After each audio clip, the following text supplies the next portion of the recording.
ক্ষমতা না জনতা, ইয়া প্রশ্ন সংগ্রাম, দালালি না রাজপথ, এই গোলামি না আজাদি, দিল্লি না ঢাকা।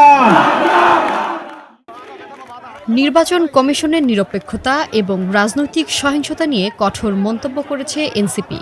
বরিশালে অনুষ্ঠিত এনসিপির জুলাই পদযাত্রায় দলটির নেতারা নির্বাচন কমিশন পুনর্গঠন এবং দেশকে চাঁদাবাজমুক্ত করার অঙ্গীকার ব্যক্ত করেন।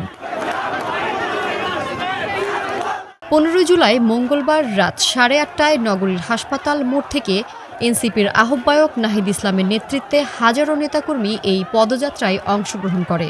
পদযাত্রাটি শহরের গুরুত্বপূর্ণ সড়ক প্রদক্ষিণ করে ফজলুল হক এভিনিউতে এসে পথসভা অনুষ্ঠিত হয়। রাত 9টার দিকে মঞ্চে উঠতেই হাসনাত এবং সার্জিসরা জুলাই গণ অভ্যুত্থানের স্লোগানে মুখর করে তোলে পুরো এলাকা। এনসিপির দক্ষিণাঞ্চলের মুখ্য সংগঠক বলেন, নির্বাচন কমিশন নিরপেক্ষভাবে কাজ করছে না। সিলেক্টেড কমিশন দিয়ে গ্রহণযোগ্য নির্বাচন সম্ভব নয়। আমরা হুদা কমিশন দেখেছি, নির্বাচন কমিশন। আমরা বর্তমান নির্বাচন কমিশনের বিচারিতা দেখতে পাচ্ছি। বর্তমান নির্বাচন কমিশনের একজন কমিশনার যিনি অতীতে বিচারক ছিলেন, উনি আমাদের মিটিংয়ে বলেন আওয়ামী লীগ ছাড়া নাকি ইনক্লুসিভ নির্বাচন হবে না। নির্বাচন কমিশন ভুলে যাবেন না, শহীদের রক্তের উপরে দাঁড়িয়ে আপনি নির্বাচন কমিশন গঠন করেছেন। আপনি যদি ইনক্লুসিভ নির্বাচন আওয়ামী লীগকে মিন করে থাকেন, হাসিনা গেছে যে পথে, আপনারাও যাবেন সে পথে।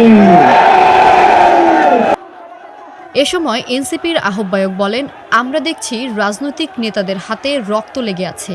আমরা কোনো দলের সহিংসতা মেনে নেব না। আমরা বাংলাদেশকে চাঁদাবাজ মুক্ত করে ঘরে ফিরব।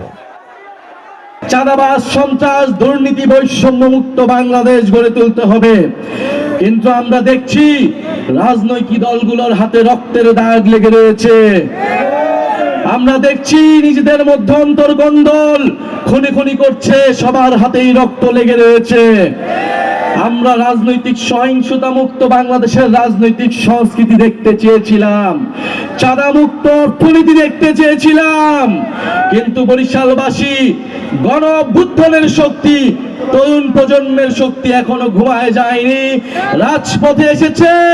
বাংলাদেশকে চাঁদাবাজ, সন্ত্রাস, দুর্নীতি, বৈষম্য মুক্ত করেই আমরা ঘরে ফিরবো ইনশাআল্লাহ। তিনি আরো বলেন, হুমকি ধামকি বা বাধা দিয়ে এনসিপিকে থামানো যাবে না। 5ই আগস্ট ছিল গণভবন, এবার লক্ষ্য সংসদ। বিচার সংস্কার ও দেশ পুনর্গঠনের লক্ষ্যে এনসিপির এই কার্যক্রম।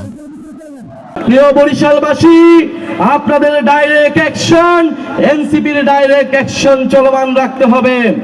ইনশাআল্লাহ জাতীয় নাগরিক পার্টি রাজপথে নেমেছে। কোনো হুমকি ধামকি বাধা বিপত্তি দিয়ে এই গণজোয়ার থামানো যাবে না। 5ই আগস্ট আমাদের লক্ষ্য ছিল গণভবন, এবারে আমাদের লক্ষ্য হচ্ছে সংসদ ভবন।